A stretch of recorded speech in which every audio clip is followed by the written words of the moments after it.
All right. Thank you guys for coming, staying, whatever. We'll start with a Hail Mary again. Hail Mary, full of grace, the Lord is with thee. Blessed art thou amongst women, and blessed is the fruit of thy womb, Jesus. Holy Mary, Mother of God, pray for us sinners, now and at the hour of our death. Amen. All right, this talk is entitled "Breaking Free: Helping Someone You Love to Freedom." And as I finished the last session, I made the statement that porn is not the problem; it's a symptom. So, to give you an opportunity to ask questions partially, and two, there is just an overwhelming amount of information of how to go about doing this. That we've got a 35-week program called Restoring God's Foundation. It's a small group program. I'm going to try to cram most of that 35 weeks in the next half hour. So hang on. It's more just to kind of get you an overview of what needs to happen, because this is an all-day workshop at a minimum, really, but I want to get you guys kind of some perspective that is not typically out there.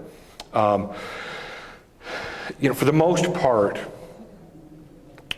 breaking free out of pornography use or sexual behaviors really involves 4 components. It's behavioral, spiritual, chemical, and emotional. And you really need all 4 of those components to make it work.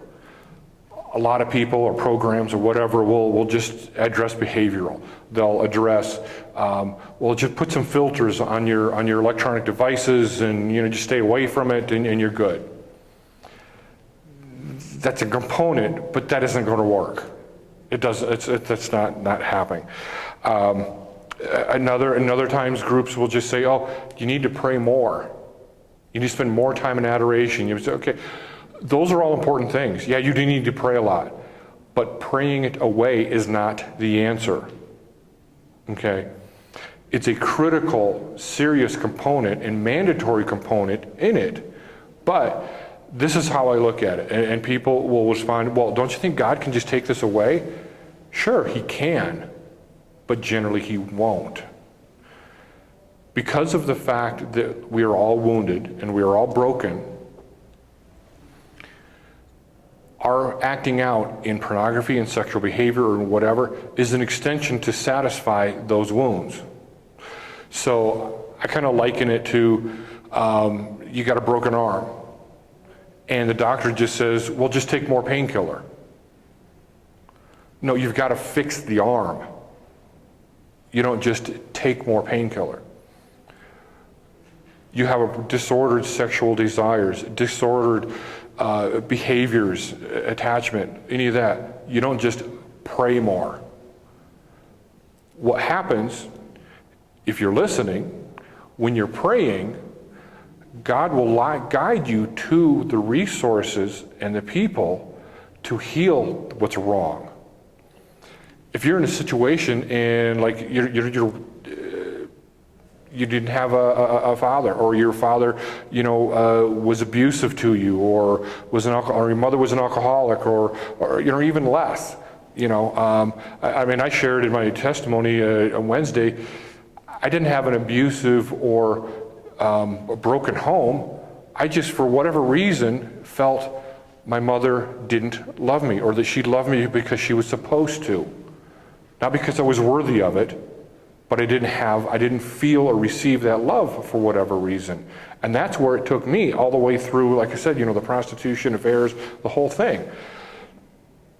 So if you were seriously wounded, God isn't going to just take away the pornography desire, but leave you feeling unloved, not wanted, and wounded and broken. That kind of defeats the purpose. He's going to heal that by leading you to the resources and people who can heal your brokenness. Help heal the reason you're feeling unloved and unwanted. If the reason you act out is healed, the need to act out usually goes away with it. The exception to that is when you're in it hard enough and far enough to where you have a chemical addiction. Pornography is a drug addiction. We talked about last time the addictive nature of it, the dopamine, the whole thing, all of that kind of stuff. It's addictive. And there are times where you just have an outrageous feeling to want to act out. Nothing triggered it. You just have the physical desire to want to. That's usually a chemical reaction. That's usually the brain saying, I need a dopamine fix. And that has to be addressed separately. And that's part of the chemical of the 4. Because that's involved in some level with every person that's using. Now, before you get started in trying to have some recovery, you've got to have a motivation. Why am I doing this? There are 2 types of motivations, external and internal. External motivations. I got found out. My wife threatened me with divorce. I lost my job. I got arrested, with a prostitute. I got whatever. Those are outside reasons. It's like, oh, I got to get my act together. I got to do something. Once you start moving forward with those, generally they kind of fade. The sting of the event that triggered it goes away, and you're like, I don't need to do this. The internal motivations. I'm not happy with who I am. I don't think God loves me. I'm disgusted with myself. I'm afraid I can't stop. I can't do this anymore. Those are more internal motivations. Those are the ones that you hold on to that will be stronger. Many times external ones will come up, and internal ones will eventually blend into it, and that's where you need to hold on to that to continue with that. But in any way of these, the 4 components, which I'll get into here in more detail, have to happen. First one is behavioral. This just talks about changing habits, like putting filters on your electronic devices, setting boundaries for what you're doing. It's doing something such as not looking at the computer after everyone's gone to bed.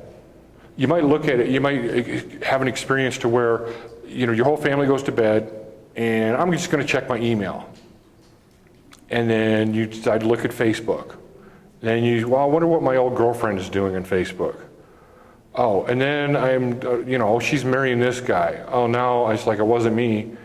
Now I'm going to start looking at what is Jennifer Lopez wearing at the Grammys. And it just goes down to where you end up start looking at porn. But it started with an innocent decision. And you notice that, I do this, every night, look at the week, and then maybe twice a week, I end up looking at porn. So your boundary has to be, don't look at the computer after everybody's gone to bed. Okay? A good example of this, there's this story that I heard once, and I don't remember where it came from. There's this princess looking for a bodyguard. She's interviewing some men for a bodyguard. And she goes, well, the question for you is, how close can you get me to this cliff and still keep me safe? One bodyguard prospective applicant says, Princess, I could take you within 5 feet of that cliff and still keep you safe. Okay. The next one says, Princess, I am very strong and powerful. I can take you right to the edge of that cliff and keep you safe. The third bodyguard says, Princess, you are way too important. I would let you nowhere near that cliff. She says, you're hired. That's the perspective we have to have with like pornography and inappropriate sexual behavior and any of these kinds of things. You don't even dabble. You need to, part of the thing is you need to learn what are your weaknesses, what are your triggers, what things start you down the wrong path, and you back up at this cliff. You find out where your 100-yard line is, and you stay there. You don't go. It's like taking a Sports Illustrated, magazine, the swimsuit issue, and saying, well, okay, they're dressed, they're not naked, that's fine. right? You're at the 10-yard line. You're dabbling real close. You're stimulating arousal. Your dopamine's starting to go, and pretty soon you can have the craving to pull you more. Don't even entertain it and those kinds of things. That's where a lot of people, myself included, I don't watch R-rated movies with sexual content in them. Like I said, I've been in recovery for over 10 years. I could deal with it. I don't want to. I don't need that. It's my entertainment. Okay? It's just something that I don't need to do, and I don't want to even try to battle it. It's useless. Learning triggers and temptations, developing premeditated exit strategies. When you do get into trouble, what do? Am I going to listen to Christian music? Am I going to exercise? I got to have an accountability partner. Very critical. Don't do this alone. Have an accountability partner. I got to call my accountability partner or my buddy. And even if you don't have an accountability partner, which is not advisable, if you get yourself into trouble, at least call somebody, stop the process of what you're doing. Get outside of what your mind thought and the train of going to act out or looking more, and just talk to a buddy about whatever. Hey, what are you doing today? You don't have to talk about what you're about to do or what you're thinking of doing or what your struggle is. It's changing direction, getting your brain to switch gears of what it's doing. Very important too is a sexual integrity group. If you get into a group of guys or women for ladies, something to where you're all same page. You're all supporting each other with what you're doing. That is kind of where I started my recovery many years ago, is in an integrity group. First time I got into one, I sat down and their protocol was any new member, we all give like a 3-minute personal story of our background. I sat there and there's like 10 guys in the group. I was practically in tears. For the first time in my life, somebody got me. These guys understood where I was. I didn't know that was possible. And then it just went from there. There's, in the integrity groups, just for, I'll tell you, I'll get more to this later, Restoring God's Foundation is a program that we have, Road to Purity, that we've put out. It's got an imprimatur from the Archbishop, so it's follows church teaching, very closely, and it's very powerful. We use it with seminarians and so forth, and I'll talk more about the components of that and where we go with it as well. Next major section, emotional. There's an underlying reason for our behavior. I call it the river under the river. Everything you do, there's a reason you do it. Now, even something that's subtle. Somebody asked last session about what kind of things can be done, or what's exhibited in behaviors and stuff. And I gave the example even of a young woman who was a people pleaser. Her motivation may not be just to help out and so forth. Her motivation, which might be transparent to her, is I need to be liked. So at parties, I'm going to offer to help. I'm going to stay to clean up. I'm going to do, because I want them to like me. She may have a wound from her childhood. Maybe her mother told her she was useless. She didn't do enough when she was a kid, didn't help her clean up enough. Whatever, for somehow she has this emptiness that she needs acceptance and want. So she would reach out to do that. And that's that's not sinful, but it's a behavior that happens, and there's a reason why that person did that. It's a river under the river. Most of these behaviors, especially pornography and those kinds of things, it's an escape. It's a choice to soothe another experience, an emotion that we're not happy with. I had a bad day at work. I don't like, my boss is mad at me, whatever. Reminds me subconsciously of when my dad was unhappy with me, dissatisfied with my grades or whatever. Well, I don't want to feel this way, so I'm going to do something else. I'm going to drink, I'm going to smoke something, I'm going to go to the bar, or I'm going to look at porn. Okay? Usually it's an escape to satisfy another behavior or another wound. We're all wounded, we're all messed up, period. It just, the sooner we understand that, we got a starting place to keep going. Emotional counseling many times is necessary to get into it. And again, like integrity groups, but you got to get the right ones, like this one. And as I said before, if you remove the reason to escape, typically the desire dissolves on its own. There's one statement that I pretty much, I just make a blanket statement always. If you transform your pain, if you don't transform your pain, you will transmit it. So your goal is to find your pain and transform it. Whatever you're doing, whatever your pain is from your woundedness, your brokenness, or whatever, if you don't find it and fix it, transform it, turn it, heal it, you will transform it in some type of behavior. Whether it's drinking, it's anger, it's even overachiever. I want to be the state senator because I want respect. I need this. Well, I'm pain. I've got a pain maybe, and I want this respect. So I am overdoing it, and I'm pushing it, and I don't want power, and I want whatever because that'll make me good enough. So often that's the case. That's what's really, because I don't know who I am. I'm not satisfied with who I am. I need something else to make me better. Okay, it actually reminds me of a statement. The president of Pepsi-Cola was on Oprah Winfrey maybe 15 years ago or something. And she said, "What is your biggest fear?" And he said, "That they'll find out that I can't really do this."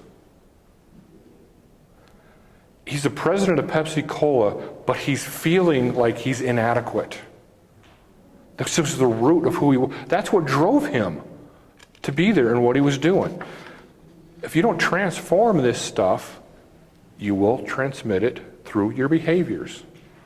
Period. Now another very important part, like I said before, was the chemical. Again, porn is a drug addiction. You're addicted to the dopamine. The whole cocktail of dopamine, oxytocin, vasopressin, norepinephrine, testosterone, the whole thing is all encompassed to create this cocktail, to create this experience, the attraction, all of this with a spouse. But if it's not used within that spouse, and as I talked about last time, if you don't use something as God has intended, you blow up. Things don't work right. You have all these side effects, all these problems that we talked about last session. God created desire for co-creating life and bonding with our spouse. He wants us to engage in sex with our spouse. When we misuse it, it destroys our life in all these different ways. And when we're chemically addicted, you start losing a choice because you're addicted. I shared last session the story with about being with the prostitute, playing Russian roulette, with my soul, and I knew it going in. Well, who does that in their right mind? Nobody. You're doing it because you're addicted and you're hopeless and helpless. That has to switch. That has to change. Now, the most important of all the four is spiritual. Okay. Again, you can't pray it away. Usually, there are instances where God will just take the desire from somebody. But if it's rooted in an escape to soothe a brokenness, generally that won't happen. The prayer will take you to the way to solve that problem. Adoration, knowing about God, all of these things are extremely imperative. Theology of the body. That is probably one of the most important pieces of all, of understanding who God is, why He created us the way we are, why we're male and female, what that means, how this all works together. But knowing it isn't enough. Like I shared with you before, I was addicted for over 30 years, and I'm in recovery for over 10.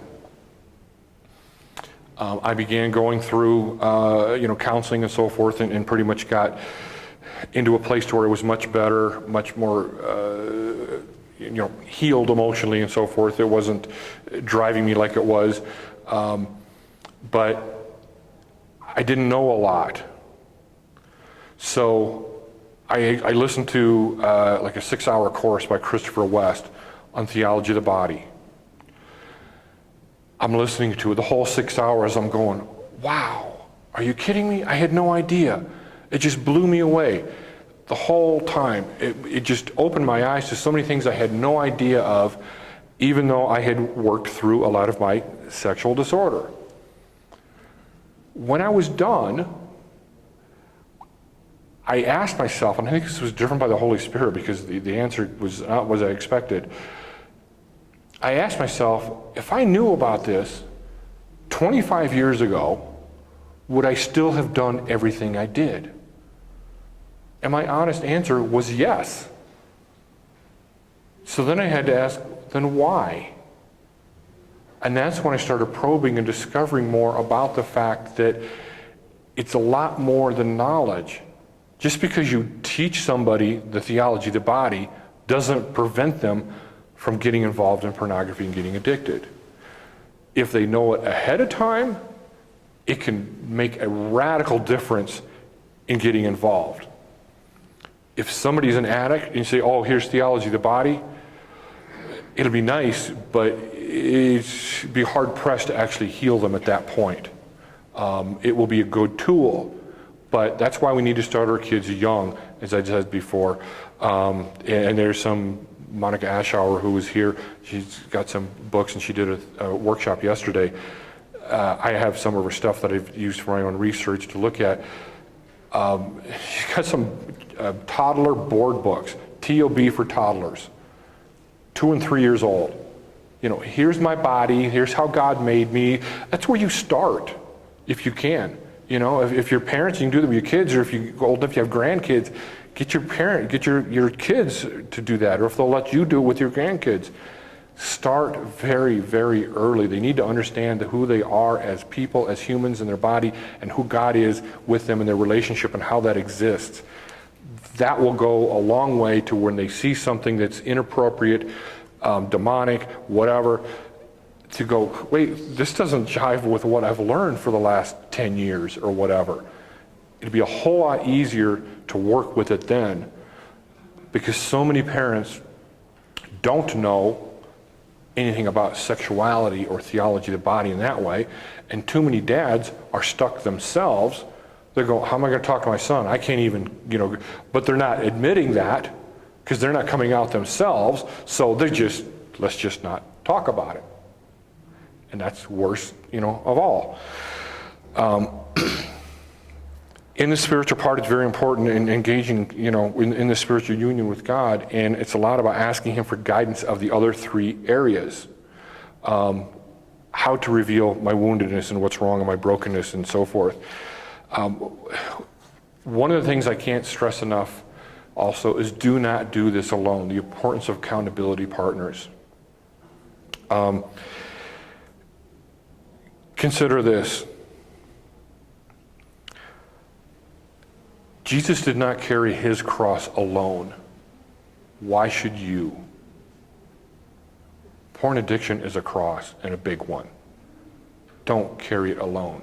I mean, you even look at in Ephesians, the armor of God. You look at the armor, the breastplate, the helmet, the sword, all this stuff. It's on your front. Who's got your back? Your brother or sister in Christ has your back. It's supposed to be that way. You're not supposed to do this alone. He doesn't want you to do it alone. That's also, also very critical. If you could bring Our Lady into it, get a relationship with our Blessed Mother. She is a warrior for purity. Her first evangelical virtue of Mary is chastity.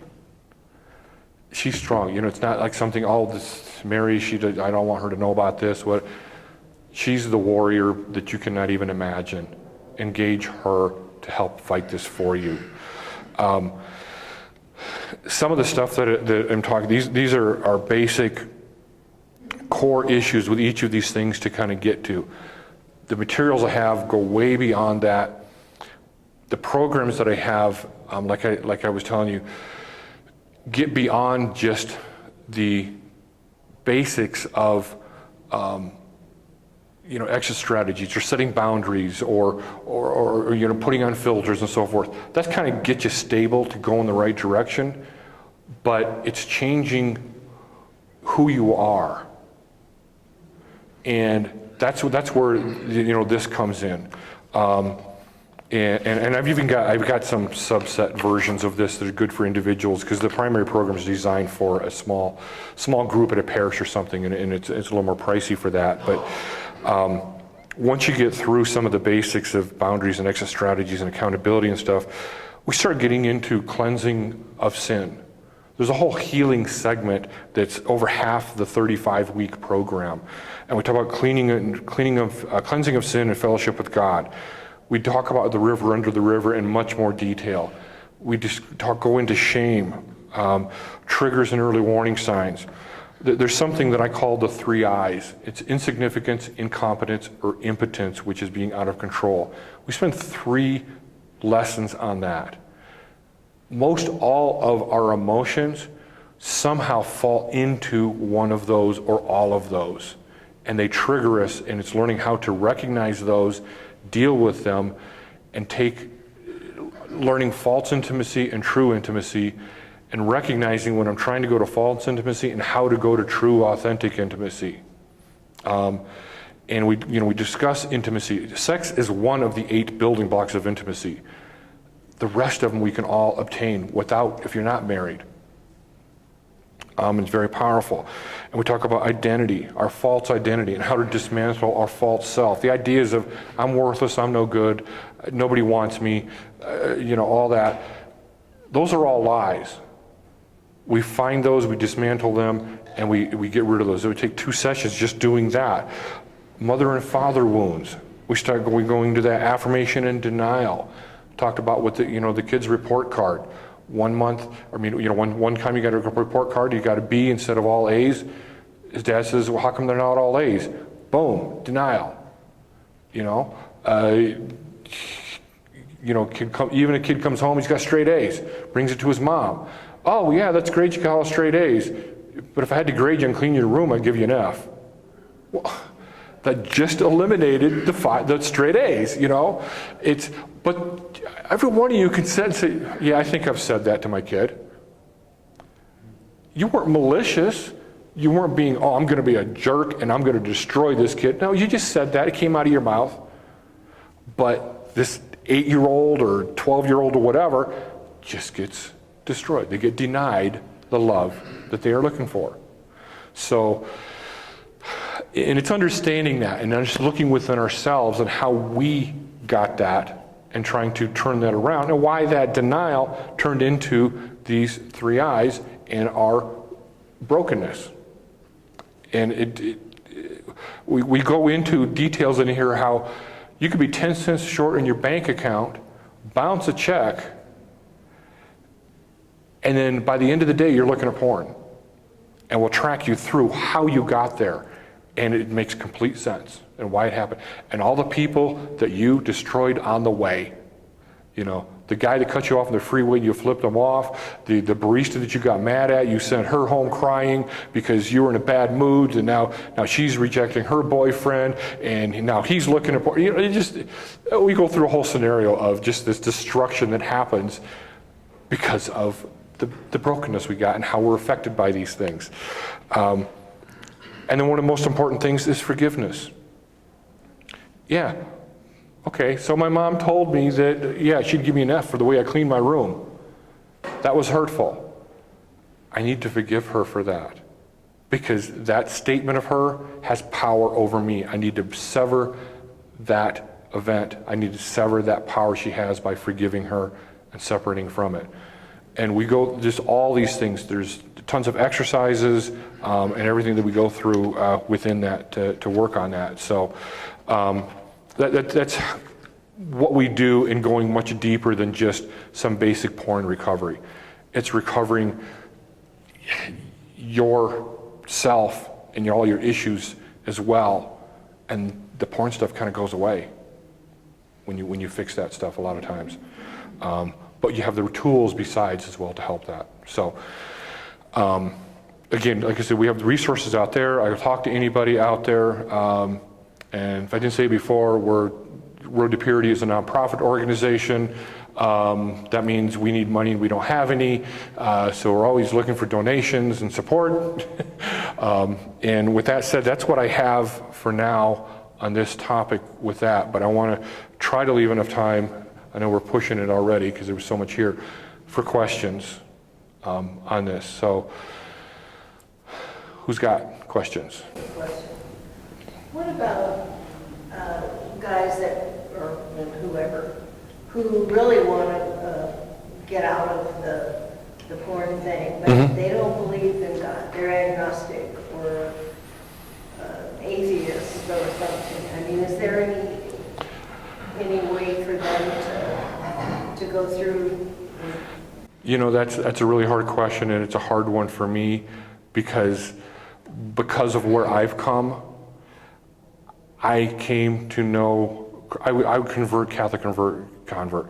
I came to know Christ because of this. For me, this addiction drove me to Him. I look back, and this sounds strange to some people, I wouldn't give up my addiction for anything. It made me need Him, and I need to need Him. I don't want to act out. I don't want to fail. I don't want to, destroy other people. But this addiction makes me need Him. Well, and maybe, some of those people, it would bring them to God too. Yeah, I mean, the 40 Days to Freedom books that I have and the workbooks, they're Christian in nature. They bring a lot of scripture and stuff into it, but they kind of bring you through a lot of processes besides. And the idea, hopefully, is that they would kind of just go through this logically and go, yeah, I see this God here, okay, fine. And the next one, and pretty soon they'll go, yeah, He's pretty threaded through all of this. Maybe I can't do this without Him. I'm not saying it's impossible, but it's like running a marathon with one leg. It's really, really difficult, personally. So. Get a question there? Yeah, I was just going to ask, what are your thoughts on the abstract track? Because I'm still in college, go to Franciscan University, so a lot of us use, like a lot of my brothers, my household brothers, my friends will use like the trackers that will track, people's progress. But I've heard from some of my friends that actually doesn't help them because they see it almost as a number rather than like a journey of recovery. So what are your thoughts on those kind of apps? It can help, but you just have to understand that it's not the thing that's going to keep you from it. It's a helpful guide. I have trackers within my programs, but it's more like an afterthought, if you want to call it that. It's something to look at to say, wow, I'm not budging. Or depending on the tracker, here's 10 things I'm tracking, and here's 3 areas that I'm not doing right. In ours, we track like, acting out, secondary boundaries, did you fast, were you a gift of self, these kinds of things. And you go along and you say, I'm really not, maybe I went from 5 times a week, looking at porn to twice a week, but I can't seem to quite get past this. And you look at your scores and your tracking, and you're like, well, they were improving, but there's 2 areas. I'm not being a gift of self and I'm not fasting, that I'm not doing at all. It can help, depending on the tracker and the way it's designed, it can help pinpoint some areas that you're weak in or lacking. So it's a tool in that way. But to look at it and go, oh yeah, my goal is, to have 0 points, it's 15 when I'm failing or whatever the case is, and my goal is to have 0 points and that's what I've got to do to get. It doesn't address why am I doing this? What's the woundedness? What's going on underneath? That's the real point. So use it as a tool, not an end game, if you will. Just kind of, go ahead. No, good. I was just going to ask, just kind of going off that. So would you say, because I've heard people say that any person who's addicted to pornography, every single one of them, there has to be an underlying wound. Would you say that not a single one of them have a wound or an emotional reason behind it? The majority of them have underlying wounds, okay? Now, there are those individuals who get into it and they just have the dopamine fix and the arousal and whatever, and if you're not very far into it, that's one thing. But typically, because of the fact that we're all wounded, and that because of the fact we all need to escape negative situations and negative self-images and so forth, the pleasure, the immense pleasure from it, does a very good job of bringing us to an escape from this unpleasant situation.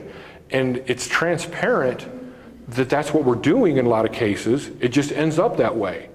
You know, it's the same thing a lot of times with drugs and alcohol. Sure, some alcohol has pre-existing or predestined biology with them and whatever. So an alcoholic, some of them will become alcoholics easier because of their biology and so forth. But most of the time, those who are just getting smashed, it's because they don't like who they are and what they're around when they're sober. So same kind of, theory. Yeah. A couple of questions. First of all, in your journey, did you have at least an experience when you went to confession? Were you finding that you were confessing these types of sins a lot? Oh, yeah. And I'll let you address that. And the other question I had was that, about the chemical part of this. How do you get past that? How do you work through that, past that chemical that ends? Okay. The first part of it, yeah, I'd priest hop. I'm not going to go to the same priest, all these times. I get to the point to where I need to go to confession more because of it. It's like, well, I'm not going to the same priest twice in a week, or something or whatever. He's going to know it's me. It's like, you come back here again?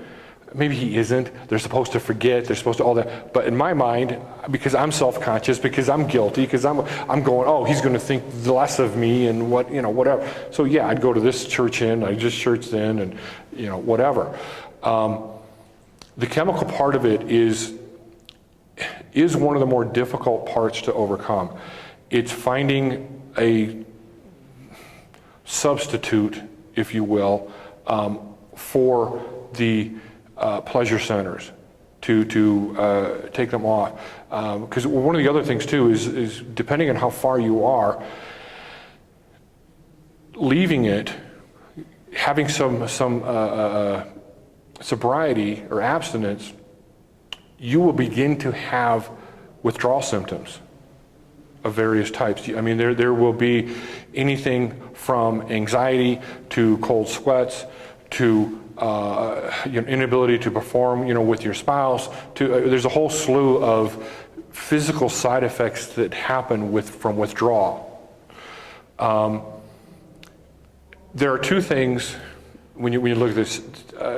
When you look at the creation by God and who we are, pornography. When you're looking at pornography and you're looking at dopamine, you just say there's a baseline of dopamine of 0. And you're just looking at pornography, you got 100 to 150 units of dopamine that are flooding your brain while you're looking. At orgasm, it bumps another 200. So you're 300, 350 units of dopamine. It's a natural process. It's very pleasurable. He wants that. Cocaine and heroin are about 300 units of dopamine. That's why it makes sense that they're as addictive. Food a lot of times is 75 to 100 depending on what you're doing, so it's pleasurable, but they don't get the spike. The only other thing that's natural that will give you anywhere near 300 units of dopamine boost is spiritual ecstasy happening through prayer. You look at that, and that's how God designed us. He wants us to pray. He wants us to be in union with Him, give us that ecstasy with that, and He wants us to have relations with our spouse to procreate and expand His kingdom. spike the pleasure from that. Everything else is pale in comparison, except for things that are artificial. So when you look at that, yeah, there is a chemical component that's really, really big. So the more devotion you have to prayer, Our Lady, adoration, whatever, that is your number one weapon for comparing, for overcoming this. But when you're starting early, that's where the part of the boundaries in. That's when you start looking at the exit strategies. When you become very self-aware and you start thinking, I'm having a bad day, you know, sometimes I go home and I start checking my email, which then leads to whatever. I'm not going to do that. But what I am going to do is I'm going to go to the gym. And I might get a 100 dopamine unit bump from the epinephrine and everything that's going when I work out. So I've got some type of dopamine boost, some type of pleasure center that experienced in myself, making it easier to not go to the next step and start the process. Once you're sitting and looking at pornography, to find something to jump to because, oh, I got to have something equal to do that, that's hard.